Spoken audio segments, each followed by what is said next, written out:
Read 180 Map Growth Assessment.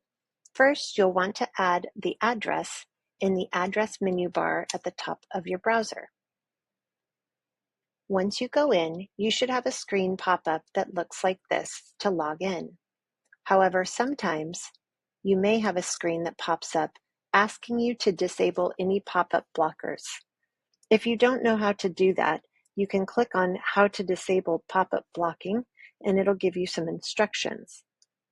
Sometimes simply hitting the refresh button will allow this login screen to come back up.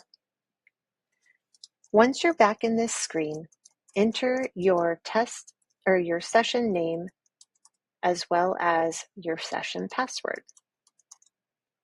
Click the next arrow. From here, you'll select your name in the drop-down menu. In addition, you'll need to select the correct test. You want to select Growth Reading 6+. Click the next button. From here, just ensure that this is the correct information. If it is, click Yes. Once you're at this screen, you will need to wait until your teacher has you all start at the same time. Your teacher will notify you when you may begin, and your screen will unlock and allow you to take your test. If you reach the end of your class period before you finish the test, your test will save for you. You can save and exit the program.